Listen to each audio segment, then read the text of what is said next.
Ya, perfecto. Ya, ¿alguna cosa? ¿Alguien? Todavía no están todos conectados, ¿no? Sí, sí están conectados, profe. ¿Tú me dices cuándo comienza la clase?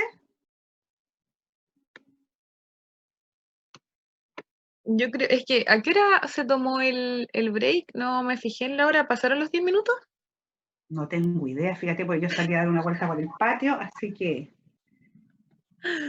Pero cuando te avisen tus compañeros. Ya voy a preguntar.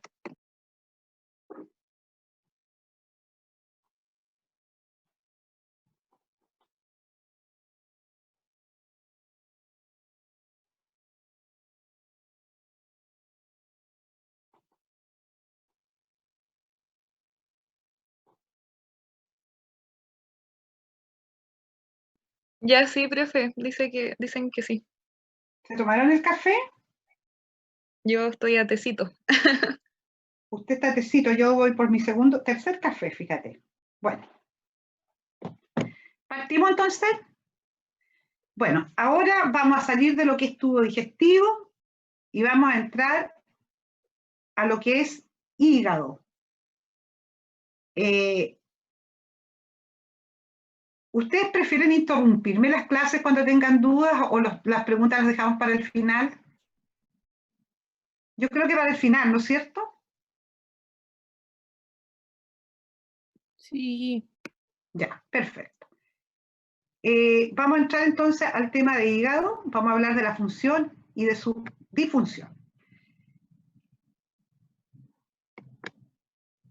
Voy a sacar mi puntero acá.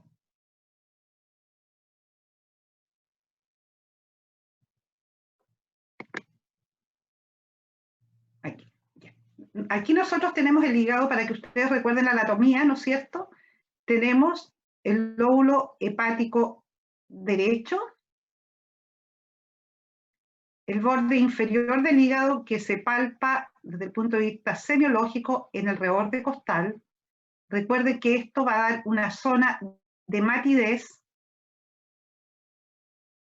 El lóbulo hepático izquierdo, empotrado aquí en la parte baja, ¿no es cierto?, está la vesícula, y si nosotros miramos el hígado desde abajo hacia arriba, vamos a tener acá, ¿no es cierto?, los distintos lóbulos. Tenemos, ¿no es cierto?, la vesícula que está empotrada acá, la vena cava, las venas hepáticas y las distintas áreas del hígado. Aquí, como les digo yo, tenemos la vesícula, los vasos sanguíneos, pero lo que yo quiero que pongan más atención es cómo es el reborde del hígado. Esto está todo cubierto por las costillas, por lo tanto, cuando nosotros percutimos el hígado, lo tenemos que percutir entre los espacios intercostales. ¿Cómo es la vía biliar? Esta es la vesícula biliar. Aquí nosotros tenemos el conducto llamado conducto cístico. Estos son los conductos hepáticos. Tenemos entonces el conducto hepático derecho, hacia el lóbulo hepático derecho, conducto hepático izquierdo. Y posteriormente estos confluyen acá, conducto hepático común, y acá nosotros tenemos el colédoco. La bilis que produce el hígado va a ir a través de este conducto a vaciarse al intestino delgado. Lo mismo el conducto pancreático, que viene desde el páncreas. Por su parte, cuando uno se alimenta, se contrae la vesícula, y la vesícula que concentra la bilis se vacía hacia este conducto cístico, y de aquí va la bilis hacia el colédoco y posteriormente el intestino. Patología frecuente en esta área es los cálculos que se producen dentro de la vesícula. Una vez que ya recordamos la anatomía del hígado y algo de la vesícula, vamos a hacer un resumen. El hígado en el adulto normal, recuerden que pesa entre 1.2 kilogramos y 1.500 gramos. El hígado recibe toda la sangre venosa proveniente del tracto gastrointestinal, del páncreas y del vaso. O sea, toda la sangre que viene del intestino, del páncreas y del vaso, toda esta sangre venosa va a llegar al hígado. ¿A través de qué? A través de la vena porta o sistema porta. Eso le da un 80% de la irrigación al hígado. O sea, 80% de la irrigación del hígado viene desde la porta con sangre proveniente del tracto gastrointestinal, del páncreas y del vaso. Pero además el hígado recibe la sangre arterial, que le falta, ¿no es cierto?, el 20% faltante, a través de la arteria hepática, que es rama del tronco celíaco. Es decir, 20% de la irrigación, 80% de la porta y 20% de la arteria hepática, rama del tronco celíaco. Aquí es lo mismo que yo les explicaba. La vena porta, aquí está el tronco, y aquí se están distribuyendo sus ramas hacia el interior del hígado. Todo esto viene entonces del intestino. Acá nosotros tenemos también la arteria hepática, que es la que va a irrigar en un 20% lo que el hígado necesita. Y acá nosotros tenemos la vena hepática, que es la que va a sacar la sangre del hígado, ¿no es cierto? Entonces, la irrigación va a estar constituida por la vena porta, la arteria hepática. Por otro lado, tenemos el conducto biliar, derecho, izquierdo, lo que yo les mencionaba, y aquí estos conductos biliares van a drenar la bilis procedente desde el hígado. Dentro del hígado se van a producir en la parte terminal, ¿no es cierto?, todo lo que tiene que ver con la irrigación. Entonces, la irrigación de la unidad funcional del hígado va a estar dado por la arteria hepática y la vena porta. Esto constituye lo que se llama acino hepático, que es la unidad funcional del hígado. Recordarles nuevamente, arteria hepática, vena porta y el conducto biliar. Lo que se llama, desde el punto de vista histológico, la triada. Aquí nosotros podemos distinguir en el hígado tres zonas.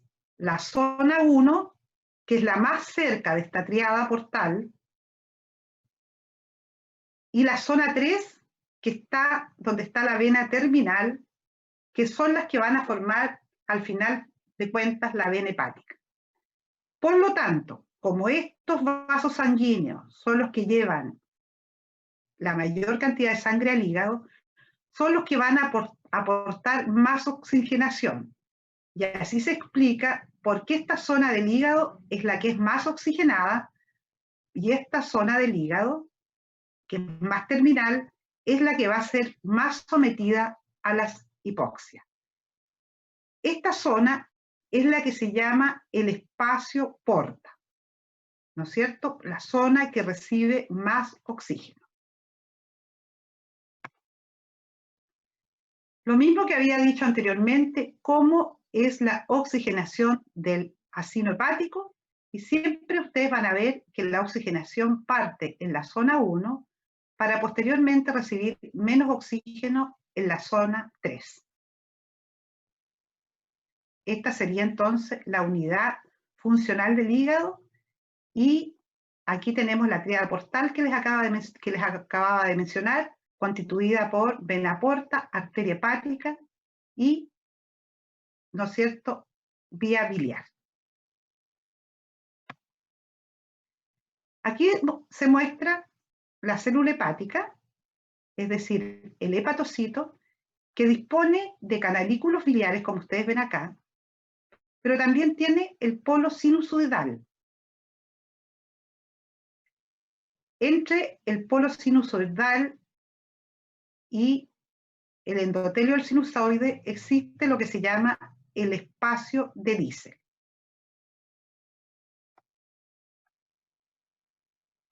Todo esto es muy importante y posteriormente me gustaría que ustedes lo revisaran desde el punto de vista anatómico e histológico para ver todos los fenómenos que ocurren en el hígado. Tenemos, ¿no es cierto?, la circulación enteropática de sales biliares. El pool de sales biliares es de 5 gramos. Estos, como les dije anteriormente, son vertidos a través de la vía biliar al intestino, pero además se produce lo que se llama circulación enteropática, o sea, parte de este pool a través de la vena porta vuelve al hígado.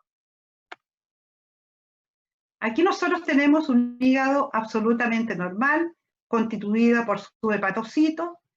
Vemos el acino hepático y tanto los conductos biliares,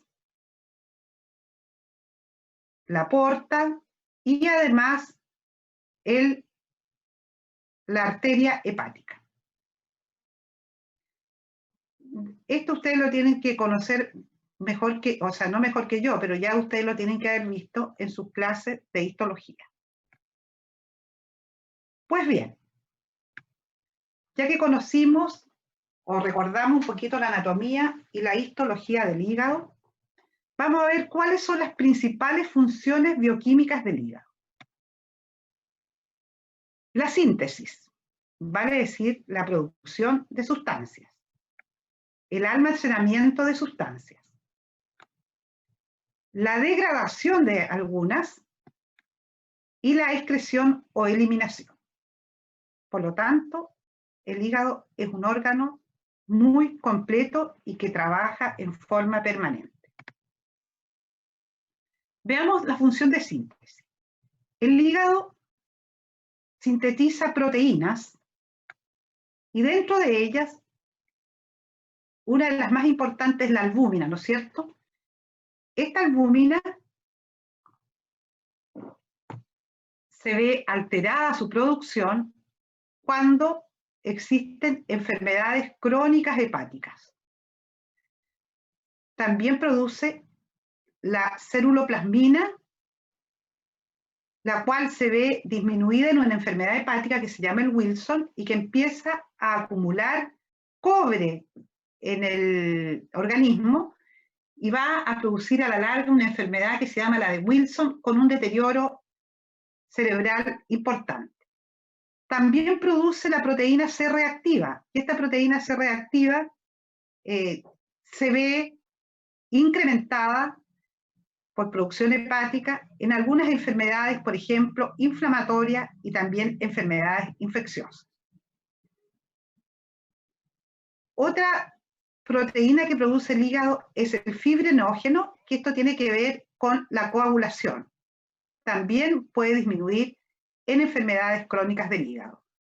Pero como ustedes ven, yo les mencioné estas que estoy subrayando ahí, pero además existen numerosas otras proteínas producidas por el hígado. El mayor hincapié lo quiero hacer en la albúmina. Vamos a ver el metabolismo de los lípidos de las lipoproteínas. El colesterol es sintetizado principalmente en el hígado e intestino. Se encuentra constituyendo las membranas celulares y es un precursor de los ácidos biliares y de las hormonas esteroidales. Participa también en la síntesis de los fosfolípidos y los triglicéridos. ¿Cuál es la función de almacenamiento del hígado?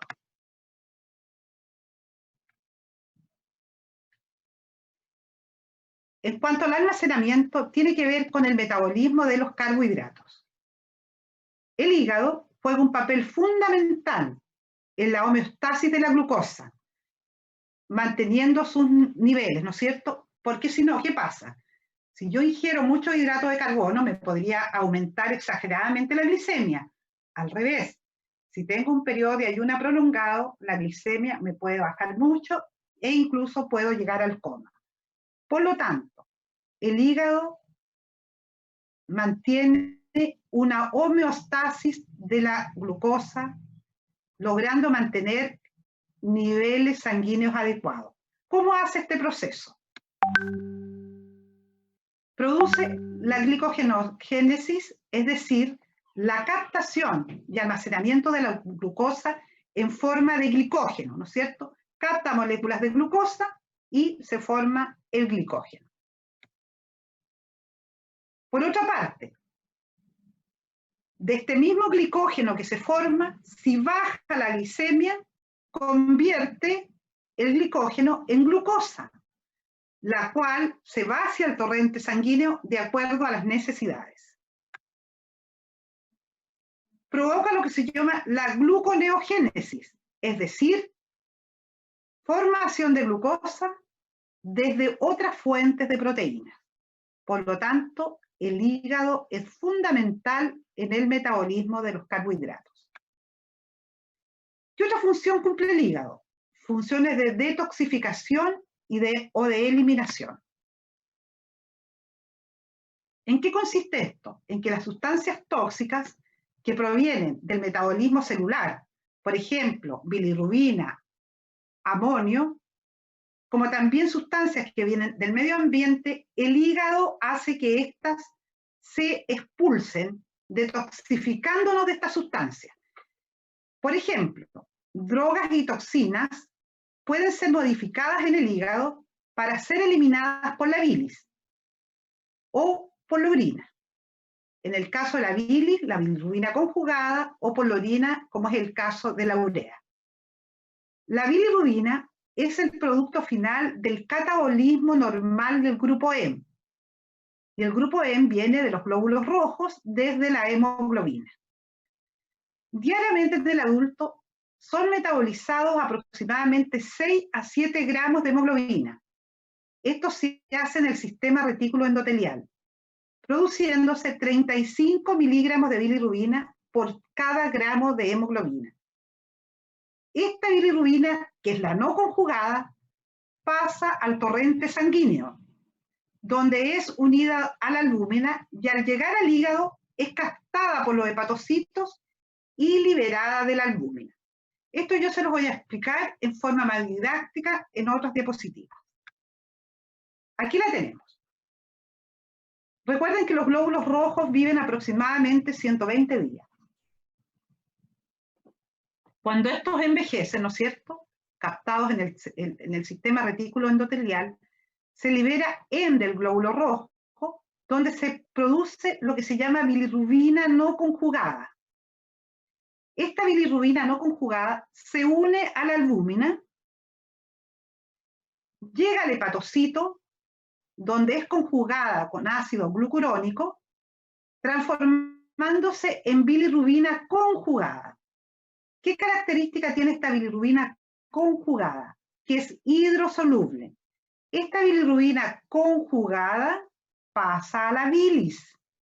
Desde la bilis, como yo le explicaba en otra diapositiva que partimos, se va hacia, ¿no es cierto?, a los conductos hepáticos, conducto hepático común, posteriormente al colédoco, y se llega a vaciar hacia el duodeno e intestino, y por acción de bacterias se transforma en urobilinógeno. Este urobilinógeno, 80% se elimina en las deposiciones, que es el que va a dar el color oscuro de las deposiciones, porque si no las deposiciones saldrían blancas, lo que se llama acolia. El 20%, ya, entonces 80% se elimina en las deposiciones. Por lo tanto, queda un 20%. De este 20%, 90% va a la circulación enterohepática, es decir, vuelve al hígado. Y el 10% se excreta a nivel de la orina, como urobilinógeno. Nuevamente, una diapositiva que muestra el metabolismo de la bilirrubina, que la albúmina se une a la bilirrubina para ser transformada en la sangre, la expone aquí al hepatocito. Aquí esta es conjugada, la bilirrubina que entró como bilirrubina indirecta, es conjugada por la glucuroniltransferasa, se transforma en bilirrubina directa y esta es excretada en el canalículo biliar como bilirrubina conjugada y excretada a la bilis. Entonces, quiero que ustedes pongan atención en esto que los va a seguir en toda la carrera como un cuadro clínico. Sabíamos que del metabolismo, entonces, los glóbulos rojos se produce la bilirrubina, la cual es conjugada en el hepatocito y aparece como bilirrubina conjugada. ¿Qué pasa? Que cuando aumenta mucho la bilirrubina no conjugada, nosotros podemos tener ictericia. ¿En qué circunstancias? Por ejemplo, cuando el hepatocito no es capaz de conjugar toda la bilirrubina que le llega en un momento determinado, como ocurre, por ejemplo, en la hemólisis. En la hemólisis se produce una ruptura importante de glóbulos rojos, ¿no es cierto? Hemólisis, se lisan los glóbulos rojos. Y al producirse una gran cantidad de glóbulos rojos que se rompen, que sufren ruptura, se libera mucha bilirrubina no conjugada, por lo tanto, este hepatocito o los hepatocitos no van a alcanzar a cumplir su función. ¿Y qué es lo que vamos a tener? Ictericia. Pero ¿cómo va a ser la bilirrubina que va a estar aumentada? Va a ser una bilirrubina no conjugada o bilirrubina indirecta. El resto de la bilirrubina, que va a estar conjugada, va a seguir el mismo camino que nosotros habíamos detallado anteriormente. Sin embargo, cuando hay hemólisis, vamos a tener anemia porque murieron muchos glóbulos rojos, liberación importante de bilirrubina no conjugada que va a provocar un cuadro de ictericia. Pero ese cuadro de ictericia va a tener una característica importante, que el paciente va a tener ictericia, ¿no es cierto? Los ojos amarillos, la piel amarilla, pero no le va a salir la orina amarilla, porque esa bilirrubina que es no conjugada no es hidrosoluble, por lo tanto no se logra filtrar en el riñón.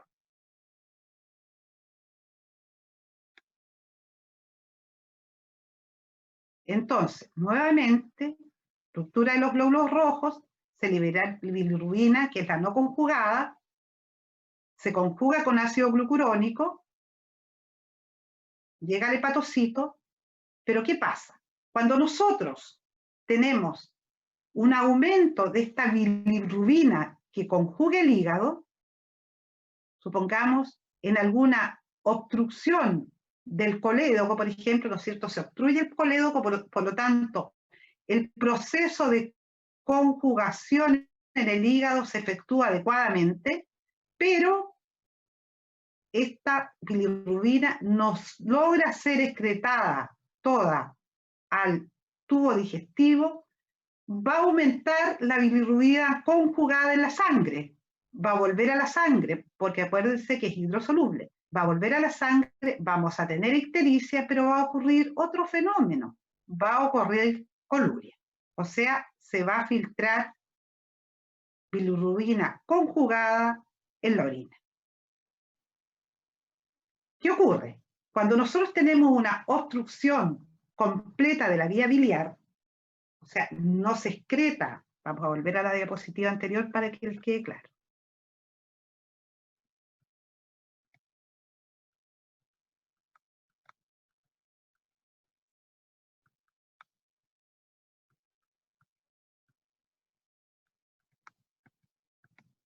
Ya, acá. Cuando nosotros tenemos una obstrucción acá en la vía biliar, supongo que tenemos totalmente tapado esto, por ejemplo, por un cáncer a nivel de esta zona, o a lo mejor un cálculo que bajó de la vesícula y se empotró acá, ¿qué pasa? La bilirrubina que conjugó el hepatocito, la conjugó normalmente, pero ¿qué pasa? No se logra excretar hacia abajo. ¿Y qué es lo que pasa entonces? Va a aumentar la bilirrubina directa, esta no logra bajar el total de bilirrubina conjugada acá, por lo tanto se va a excretar poco a nivel del intestino y por lo tanto la deposición no va a tener el café oscuro que tiene habitualmente la deposición, sino que va a tener acolia, o sea, deposiciones blanquecinas. Eso va a ocurrir entonces cuando exista obstrucción a nivel de la vía biliar.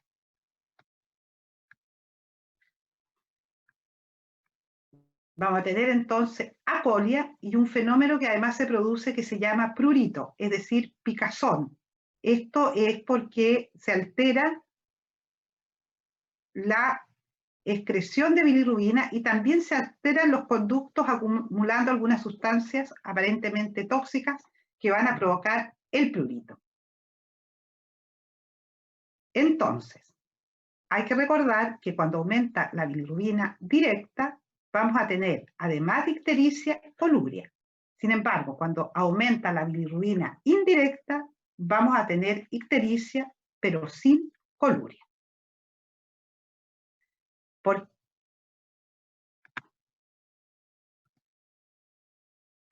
Y eso se va a producir, ¿no es cierto?, porque va a aumentar el urobilinógeno en la orina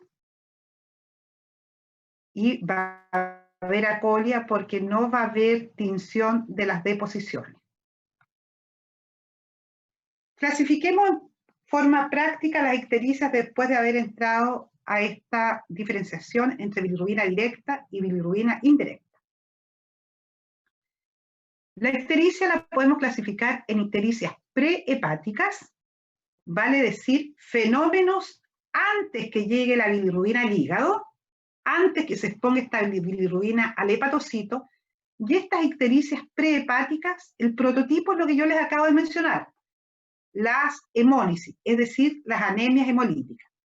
Ruptura importante de los glóbulos rojos, un aporte importante de bilirrubina al hígado, pero que el hígado no es capaz de conjugar esa enorme cantidad de bilirrubina que le aportó el organismo. Ictericias hepáticas. ¿Qué significa eso? Que el hígado está enfermo. Por ejemplo, una hepatitis aguda. Se enferma el hígado, logra conjugar la bilirrubina, pero no la logra excretar suficientemente y ahí nosotros tenemos las ictericias de origen hepático. Y las poshepáticas, que es lo que yo les mencioné mostrando la diapositiva anterior, donde mostrábamos los conductos biliares, el colédoco, la vesícula, ocurre cuando existe obstrucción de la vía biliar completa o incompleta. Tanto en las hepáticas como en las poshepáticas aumenta la bilirrubina de tipo directo, porque la conjugación se logra efectuar. Entonces vamos a ver cuáles son las causas de ictericia por obstrucción de la vía biliar. Como les decía yo, puede haber un cáncer en la vía biliar como un colangiocarcinoma. Pueden haber obstrucciones por parásitos, pero eso nosotros prácticamente no los vemos. Los que yo les comentaba anteriormente, la presencia de un cálculo que obstruye la vía biliar, el cáncer de la cabeza del páncreas, porque acuérdense que el páncreas está muy cerca del duodeno y por lo demás el conducto pancreático drena al lado del colédoco, por lo tanto puede haber un cáncer en ese lugar. Carcinoma también en la ampolla o en el colédoco. Y existen otras enfermedades que las vamos a ver en el segundo semestre, que son más raras, y son las enfermedades de la vía biliar propiamente tal. Pero también existen enfermedades a nivel del hepatocito que puede dar esta enfermedad que se llama colestásica. Colestásica, ¿por qué? Por estasia de la bilis. Y pueden ser enfermedades del hepatocito propiamente tal, como son las hepatitis, algunas drogas, la cirrosis biliar primaria, que ahora se llama colangitis biliar primaria, que es una entidad que a veces la vemos también, y que pueden provocar también estas enfermedades. Lo más importante que les quiero recalcar, que enfermedades tanto del hepatocito como de la vía biliar nos pueden dar aumento de la bilirrubina de tipo directo, puede haber colestasia que se caracteriza por prurito y puede existir, puede o no existir acolia. Obviamente que si la obstrucción es completa vamos a tener acolia, porque no va a haber secreción de la bilis hacia el intestino.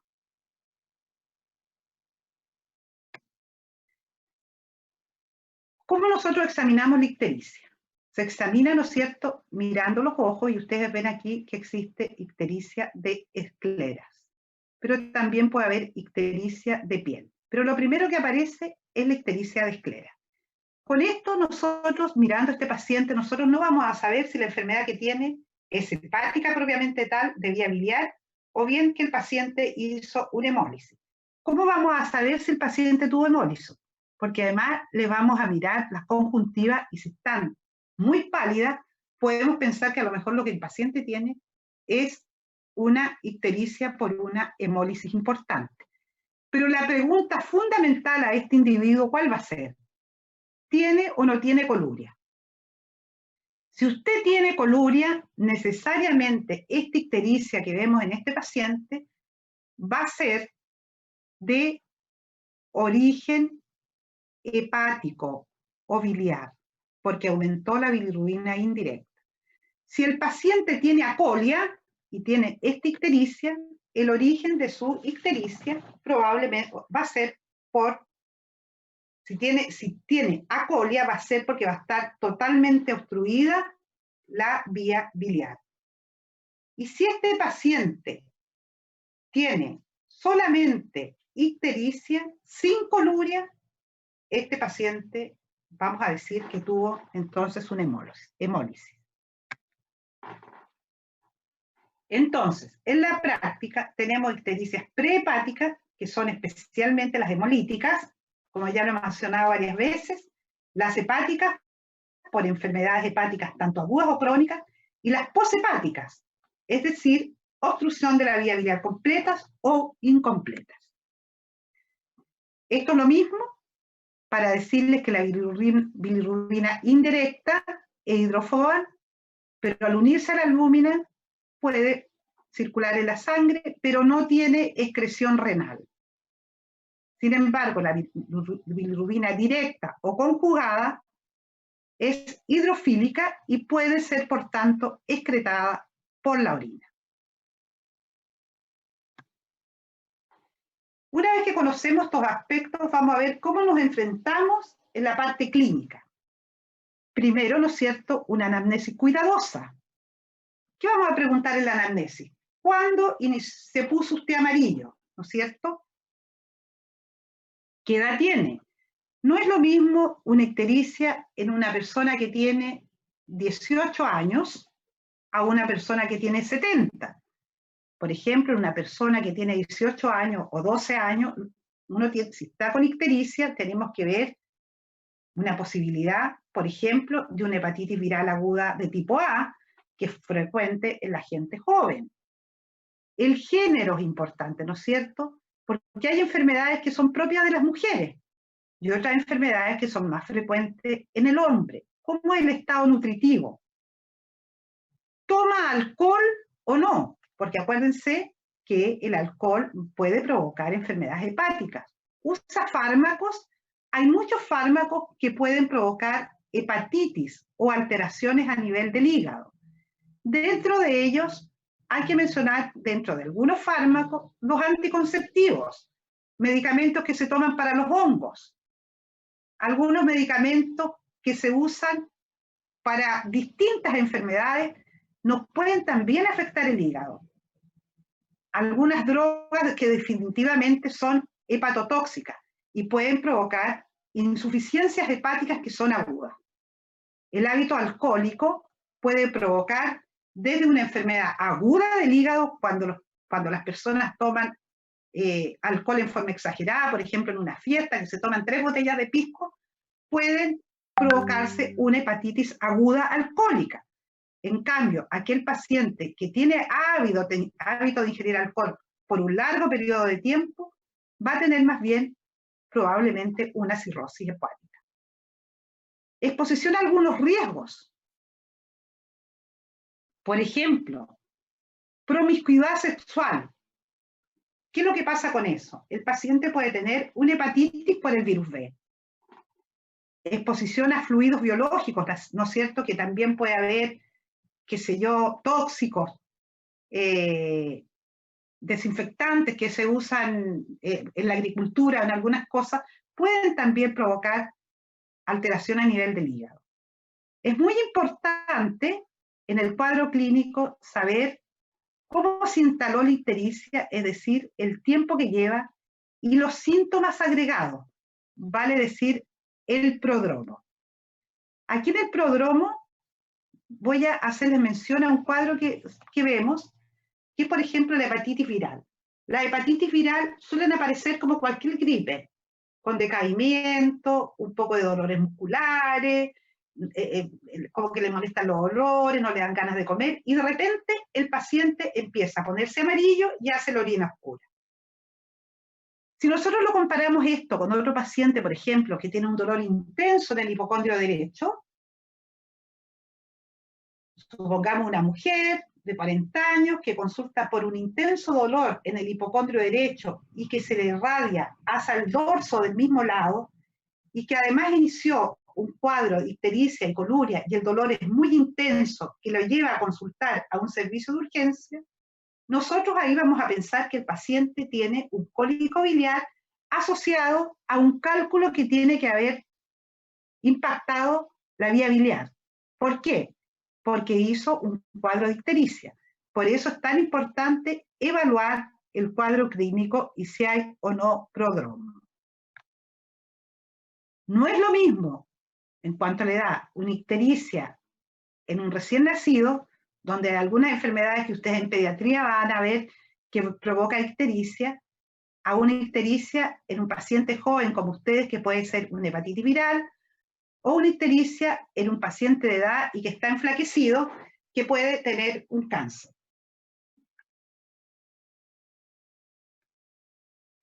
En el recién nacido existe lo que se llama la ictericia fisiológica, pero ustedes la van a ver cuando estén en pediatría. Antes de los 30 años, yo diría que antes de los 20, pensar en hepatitis aguda infecciosa, especialmente la hepatitis A. Después de esa edad, pensar, como les decía yo, en cálculo, daño hepático crónico por alcohol, enfermedad del hígado asociada a la grasa en el hígado y algunos tumores. Importante en cuanto al género, ¿qué importancia tiene la anamnesis en saber si la paciente que estamos examinando es hombre o mujer? Hay que acordarse que la colecistolitiasis, es decir, los cálculos en la vesícula, en nuestro país es una enfermedad muy prevalente, de predominio en pacientes del sexo femenino, después de los 30 años y antecedentes familiares de que sus antepasados tuvieron cálculos, y especialmente pacientes con sobrepeso o obesas. Obviamente que esto no es siempre, pues también podemos tener personas de 15 años que tienen cálculo, de 20 años que tienen el cálculo, pero también hombres que tienen cálculo, pero es mucho más frecuente en el sexo femenino, con antecedentes familiares, con sobrepeso y obesa. También en el estado nutritivo es importante ver que la obesidad se relaciona con la presencia de cálculo de la vesícula, pero también con enfermedad hepática, que es la infiltración de grasa en el hígado, que puede llevar con el tiempo también a una cirrosis hepática. Tenemos que ver la historia de baja de peso, eso haciendo hincapié en que la baja de peso se relaciona con las neoplasias malignas. Como dije anteriormente, ver el hábito de alcohol, que se asocia a cirrosis hepática. Si nosotros hemos ingerido alcohol en forma abundante en las últimas horas, últimos días, podemos hacer una hepatitis alcohólica. Si usted está ictérico, ¿qué fármacos consume? ¿No es cierto? Importantísimo, porque hay algunos de ellos que pueden estar provocando alteraciones del hígado Las drogas de uso también parenteral. ¿Qué exposición hemos tenido? Hemos tenido exposición a otros pacientes que tienen ictericia. Recuerden que la hepatitis A, se puede contagiar, ¿no es cierto?, de vía fecal oral. Por lo tanto, es importante ver si hemos tenido contactos con pacientes que han tenido ictericia. Recordemos también que la hepatitis B se transmite por vía sexual. Por lo tanto, contacto con algún paciente ictérico que hemos tenido relaciones sexuales, también es importante preguntar. Transfusiones previas, porque la hepatitis B y la hepatitis C se puede adquirir a través de esas transfusiones sanguíneas. Aunque actualmente la sangre que es transfundida tiene un buen control, y la verdad de las cosas que ya no existen estas hepatitis por transfusiones sanguíneas, porque la sangre que se transfunde, como les digo yo, ya está bastante bien examinada, controlada, y le han hecho los test pertinentes. Y preguntar por las parejas sexuales, porque los pacientes que tienen promiscuidad pueden hacer fácilmente una hepatitis por virus B.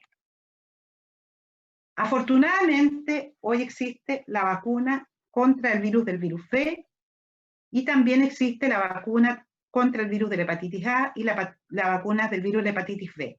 Tengo entendido que a todas las personas, alumnos, deben estar vacunados contra la hepatitis del virus B, por el riesgo que existe de contaminarse con algún paciente, pincharse en forma accidental, contaminarse con la sangre del paciente, etcétera, etcétera, etcétera. Importante entonces el prodromo, como les decía anteriormente en el caso de las hepatitis, eso de que me siento con náusea, me siento decaída, me siento como agripada, me duelen un poco los músculos, y que posteriormente, después de 2 o 3 días de estar con este cuadro, me pongo amarilla. Episodios agudos de estos dolores que son en el hipocóndilo derecho nos puede llegar a pensar que el paciente tiene un cólico biliar. La velocidad de instauración de los síntomas es muy importante, porque si esta ictericia se instala en forma muy lenta, se acompaña de gran compromiso de estado general, se acompaña de baja de peso, vamos a pensar más bien en una neoplasia. Y por supuesto que son importantísimos los síntomas agregados, como la presencia de coluria, que obviamente va a decir que lo que tengo es, ¿no es cierto?, una bilirrubina directa aumentada, y la presencia de acolia, que va a traducir que hay obstrucción a nivel de la vía biliar. En el examen físico debemos ver el examen físico general, la presencia de ictericia, signos de cirrosis hepática, que los vamos a ver en detalle más adelante, presencia de adenopatías, que esto más bien va relacionado a algunas enfermedades, tanto infecciosas que pueden alterar el hígado, como también algunas enfermedades neoplásicas. Algunas enfermedades infecciosas que pueden alterar el hígado, que solamente se las menciono, por ejemplo, es la mononucleosis infecciosa. Ver si existe solamente el hígado crecido o también existe hepatosplenomegalia. Los pacientes que tienen enfermedades infecciosas hepáticas suelen tener también esplenomegalia, como lo es la mononucleosis. Pero interesante, el paciente que tiene hepatomegalia con hipertensión portal, el paciente que tiene hepatomegalia e hipertensión portal también puede tener esplenomegalia. Importante examinar el tamaño del hígado. ¿Cómo podemos examinar el tamaño? Con la percusión, ¿no es cierto?, en el reborde costal, y que se va extendiendo hasta, o sea, en los espacios intercostales hasta el reborde costal, y si crece hacia el abdomen. La consistencia que se puede palpar a nivel del reborde costal, y ahí vamos a ver qué tipo de consistencia tiene. Si es dura, vamos a pensar que hay fibrosis y cirrosis en la superficie del hígado. Es importante ver el tipo de superficie que tiene. A veces una superficie como nodular, que palpamos en el reborde costal, y ese es un signo de tener cirrosis hepática. El signo de Murphy, ese lo vemos, ¿no es cierto?, al palpar la vesícula crecida. El signo de Courvoisier-Terrier, Esto se suele ver en el cáncer de páncreas, que el paciente va a tener ictericia y deposiciones blancas. Hay que acordarse también que la insuficiencia cardíaca derecha nos puede dar una hepatomegalia y no necesariamente el hígado va a estar crecido por problema hepático propiamente tal, sino por insuficiencia cardíaca, donde el hígado va a estar congestivo. ¿Qué vamos a ver en los exámenes de laboratorio?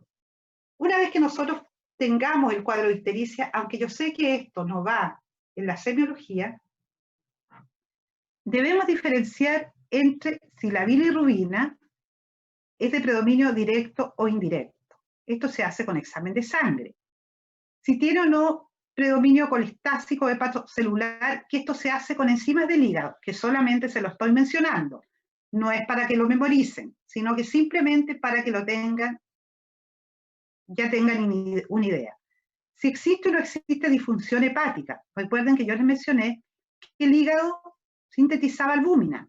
Cuando hay una mala síntesis de albúmina, obviamente que hay una disfunción hepática. Cuando hay disfunción hepática también se altera la coagulación. Por lo tanto, va a haber disminución de la protrombina y el paciente va a tender a hacer hematomas, equimosis. Y hay otros exámenes que son para buscar la causa. ¿Cómo se ve? Yo les mostraba un hígado normal anteriormente, pero miren cómo se ve el hígado cirrótico. El hígado cirrótico tiene aspecto, se fija, nodular. Esto es por la fibrosis que aparece en el hígado.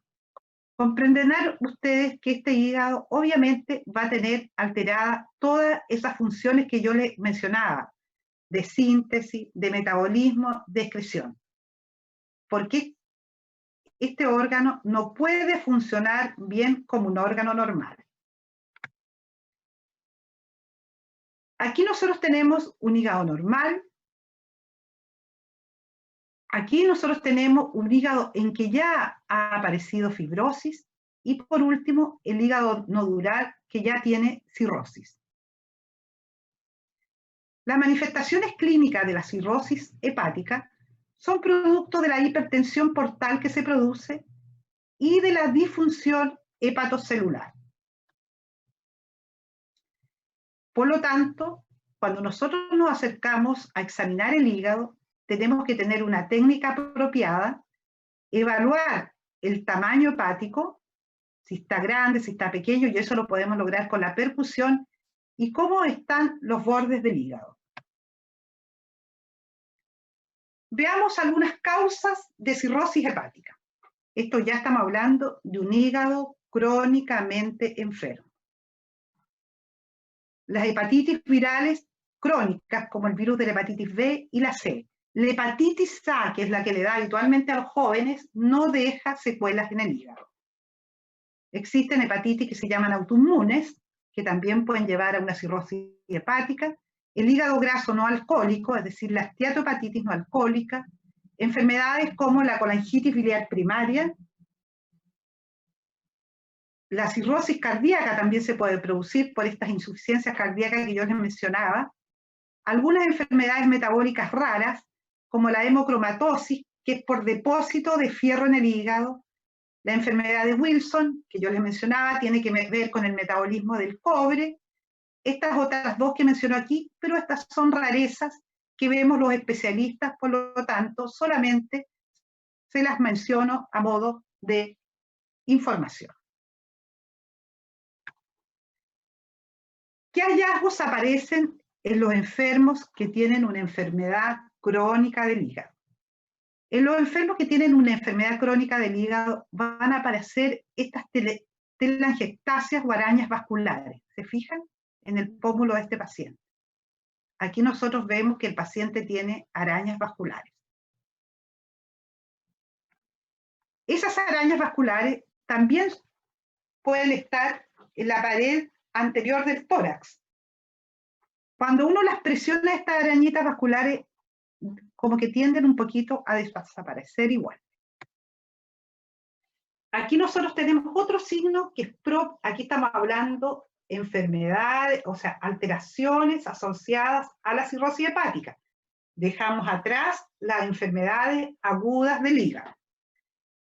Aquí nosotros tenemos un paciente cirrótico que miren lo que tiene. Hipertrofia parótida. O sea, la glándula parótida crece. No se sabe específicamente por qué se produce eso, pero se asocia a la cirrosis hepática. En algunos pacientes aparece esta contractura que se llama Dupuytren, o sea, el dedo queda así, está contracturado. Es aquí como que un tendón se le provoca al dedo. No es 100% específica de cirrosis hepática, pero se asocia con bastante frecuencia a cirrosis hepática. Contractura de Dupuytren. Aquí nosotros vemos otra manifestación característica del paciente con cirrosis hepática, que es la presencia de ascitis. Y junto con la ascitis, aparición de circulación colateral. Otro hallazgo semiológico que podemos ver es el eritema palmar. No sé si ustedes lo logran ver bien, pero son estas manchas rojas eritematosas que aparecen en la palma de las manos. ¿Qué otra cosa vemos? Circulación colateral, que en realidad aquí está dibujada con esta distribución, ¿no es cierto? Y esta es la que se llama cabeza de medusa, que es como que se fuga hacia acá. Son distintas formas de circulación colateral.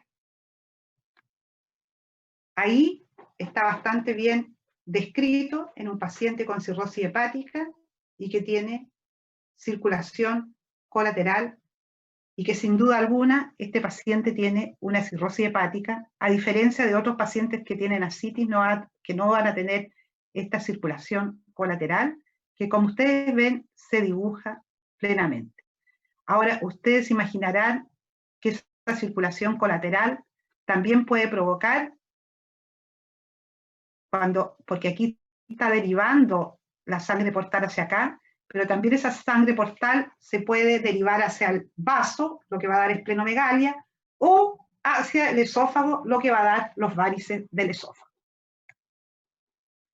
Nuevamente, lo mismo que señalábamos, ascitis y circulación colateral. Y ahora vamos a entrar a otros hallazgos que se pueden producir en los pacientes que tienen cirrosis hepática. Y en estos pacientes que tienen cirrosis hepática, algunos de ellos entran en un estado de lo que se llama encefalopatía hepática, y esa encefalopatía hepática se puede producir en pacientes que tienen una cirrosis hepática, pero también en aquellos pacientes que pueden tener una falla hepática aguda. ¿Y qué es lo que pasa? Estos pacientes, como tienen alterada la función de detoxificación del hígado, así como también la función de síntesis que habíamos mencionado anteriormente, se empieza a acumular amonio que viene producto, ¿no es cierto?, de la degradación de las proteínas, y estas son llevadas a través de la vena porta al hígado, pero ahí existe una alteración en la detoxificación y se acumulan sustancias en la sangre. Y ahí va a haber una alteración del estado mental del individuo. Puede haber, cuando es subclínica, puede haber un examen normal, pero puede haber un deterioro del desempeño, por ejemplo, en el trabajo. El grado 1 de encefalopatía es cuando existe confusión leve, apatía, puede haber agitación, ansiedad, euforia, alteraciones del sueño, el paciente no se puede quedar dormido. Y lo más terrible de todo, que le piden al médico que le dé medicamentos hipnóticos o medicamentos para dormir. Un médico le da medicamentos para dormir y eso empeora su encefalopatía. Un grado 2 de encefalopatía ya le va a dar somnolencia al paciente, letargo, desorientación y conducta inadecuada. Yo habitualmente a mis pacientes los hago dibujar en el policlínico. Entonces les digo que dibujen una casa y la verdad que el dibujo de la casa es completamente aberrante. Por ejemplo, los palitos de la casa los dibujan así chuecos, el techo no lo logran dibujar, es decir, se les produce toda una alteración. Y lo más interesante de todo, que estos pacientes que tienen encefalopatía tanto grado 1 como 2, ya van a tener esto que les mencioné anteriormente, que es el asterisis, flapping, ¿no es cierto? Donde el paciente va, nosotros le hacemos esta prueba y su mano va a caer así. Nosotros también podemos hacer un estudio del grado de encefalopatía, haciéndoles invertir series numéricas, etcétera, etcétera, etcétera, que uno va a ir viendo que el paciente tiene algún grado de alteración. Posteriormente, el estado mental se va profundizando, va a haber mayor somnolencia, mayor desorientación, hasta que el paciente puede caer en coma. Esto va a requerir en los enfermos que tienen enfermedad hepática un examen, como les digo yo, bastante cuidadoso para ver el grado de encefalopatía, especialmente en pacientes que tienen, por ejemplo, una hepatitis aguda, que han caído en una insuficiencia hepática, porque la encefalopatía en realidad nos advierte que el paciente está realmente grave. Para terminar, solo mencionar algunos hallazgos semiológicos que me parecen de interés que ustedes recuerden. ¿Cuáles son estos? Estos hallazgos semiológicos son propios de la enfermedad hepática crónica. Vamos a empezar por la cabeza. Podemos tener, ¿no es cierto?, fétor hepático, que es un aliento pésimo. Aquí ponen un aliento que huele a cadáver, no sé, pero es como a ratón muerto, una cosa parecida. Entonces, nosotros hacemos al paciente que sople, y ese aliento nosotros lo vamos a percibir. Es muy característico. Así como el aliento urémico es característico a orina, propio de los pacientes que tienen insuficiencia renal crónica, el fétor hepático, que es este aliento que huele, como dice aquí, a cadáver, es propio de los pacientes que tienen daño hepático crónico. En la cabeza también nosotros podemos ver que el paciente puede tener hipertrofia parotídea. Después nosotros podemos ver que el paciente a nivel de los ojos podría tener o no ictericia. Un paciente cirrótico no necesariamente va a tener ictericia. A nivel de la cara, ¿qué podemos encontrar? Arañas vasculares, ¿no es cierto? Posteriormente, a nivel de la pared torácica, nosotros podemos encontrar también arañas vasculares, y a nivel de las mamas va a existir ginecomastia, que es bien frecuente en los pacientes que tienen cirrosis hepática. A nivel del abdomen, ¿qué vamos a encontrar? Lo que yo ya les mencionaba anteriormente en la inspección, circulación colateral.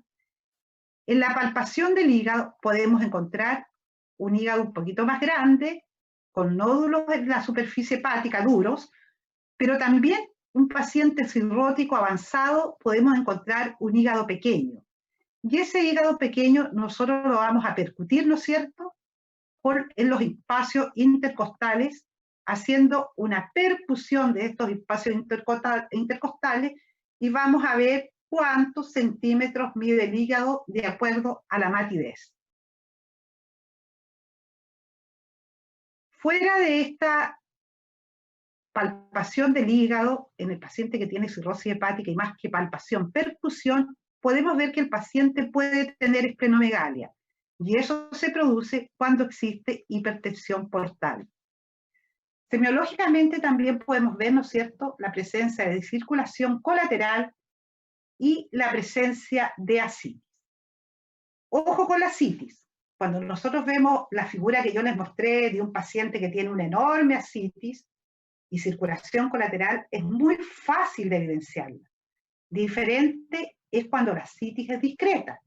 Y cuando la ascitis es discreta, la única forma que nosotros tenemos de percutirla es haciendo que el paciente se ponga de decúbito lateral, de tal forma que la ascitis se va a mover hacia el lado, y al percutir el paciente vamos a palpar la matidez, que es una matidez hídrica.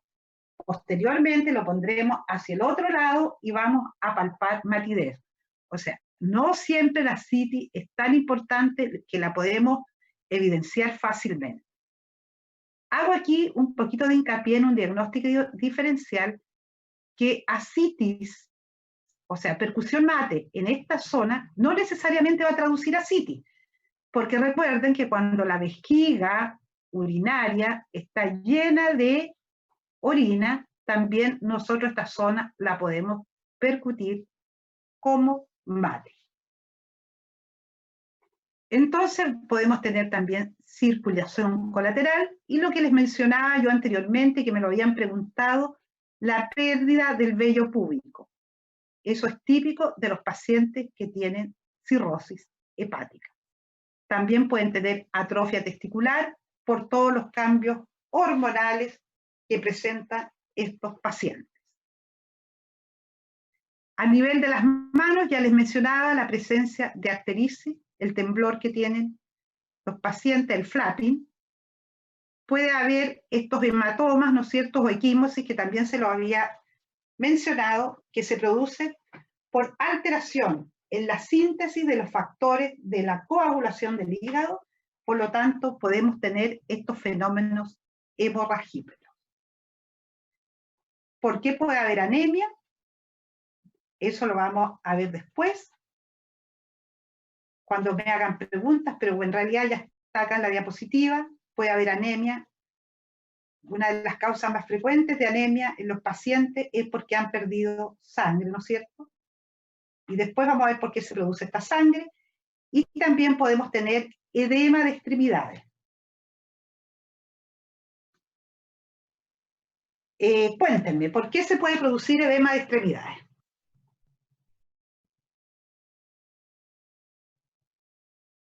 A ver, ¿a quién se le ocurre por qué puede haber edema de extremidades? Por la falta de albúmina, y entonces como no hay albúmina, Perfecto. edema. El edema de extremidades se produce por falta de albúmina, porque el hígado está produciendo menos albúmina. ¿Y por qué se puede producir anemia? A ver, ahí dice por déficit de hierro o por pérdida de sangre. ¿Y por qué los cirróticos pueden tener pérdida de sangre?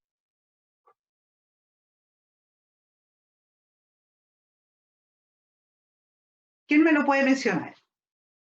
Por lo que explicó, puede ser en el caso anterior del paciente que tenía hemorragia alta del tubo digestivo.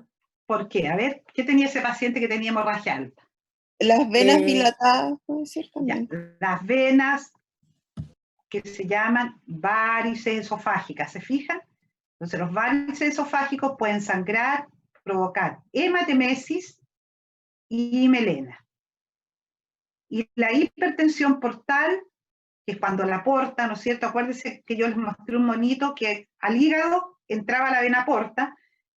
El hígado que está nodular, cirrótico, con fibrosis, esa vena porta que drena esa sangre no puede entrar tan fácilmente al hígado, por lo tanto se produce lo que se llama hipertensión portal, derivando la sangre hacia otros territorios, hacia el esófago, constituyendo los varices esofágicos, provoca esta circulación colateral, también la vena esplénica, por lo tanto también el vaso va a crecer, y además esta hipertensión portal va a provocar unos varices a nivel del recto, que son los hemorroides. Y esto yo les quiero hacer un poquito de hincapié, que el paciente que tiene, por ejemplo, cirrosis hepática también puede sangrar de hemorroides. Pero recuerden, los hemorroides no son solamente de los pacientes cirróticos. Algunos pacientes cirróticos tienen hemorroides. Las causas de hemorroides generalmente es porque los pacientes que pujan mucho, etcétera, etcétera. O sea, los hemorroides es una patología muy, muy frecuente. No sé qué porcentaje de la población tiene hemorroides, pero es muy frecuente. Sin embargo, también no todos los cirróticos tienen hemorroides. Eso se entiende, ¿no es cierto? ¿Se entiende? Sí. Perfecto. Yo creo que con esto terminamos la clase, por si me quieren hacer algunas preguntas.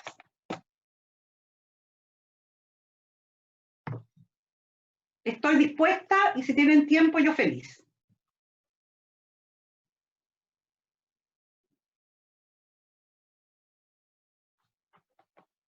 ¿Alguien quiere preguntar?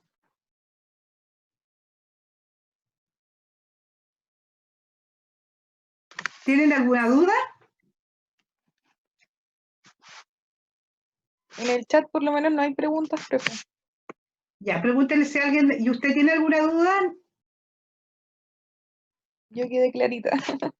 ¿Todos quedaron claritos? Sí, profe. Finalizamos entonces la clase. A ver, Ignacio, ¿o no? ¿Apareció Ignacio, no?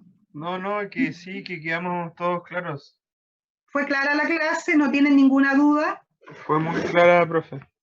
Ya, fue yo en súper- realidad tengo muchas ganas de verlo en el hospital porque en realidad es muy difícil hacer una clase de semiología sin estar al lado del paciente. Pero yo les voy a hacer una sugerencia que les va a parecer extraña, pero yo se la he hecho a mis alumnos.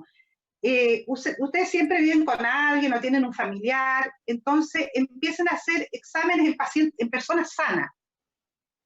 ¿Me entienden? Ya que no pueden ir a los hospitales, empiezan a hacer exámenes en pacientes sanos.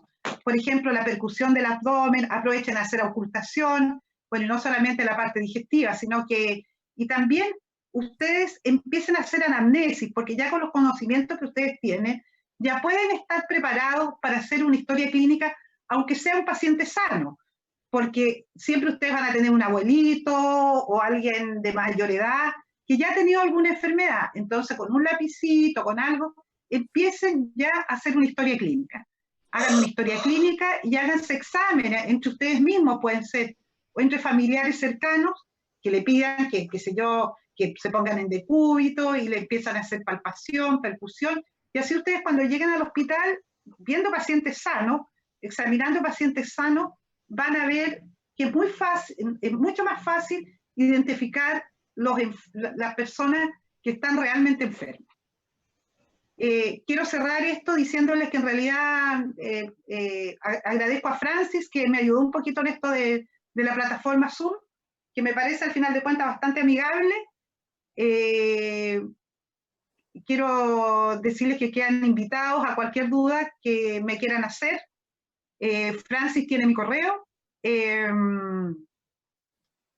Lo otro que les quiero mencionar, que espero recibirlos pronto en el hospital, pero parece que esta cosa del coronavirus va para largo, pero igual les ha tocado momentos difíciles, pero estudien lo que más puedan, quieran su profesión, porque es la única manera de que uno se fascine con esto. Si no, no va a ser así, y uno en la vida tiene que hacer lo que realmente le gusta. Así que los dejo tranquilos, y cualquier duda que tengan me lo hacen a través de mi mail. Y probablemente con el doctor Moraga, me imagino yo, queremos hacer algún tipo de seminario, él me va a decir y yo encantada. ¿Estamos de acuerdo? Muchas gracias, profe. Listo, un gusto. Que Gracias. vayan bien. Espero conocerlos. Que estén muy bien. Chao, Chao. profe. No, profe. Chao. Chao. Chao, que esté bien. Un gusto.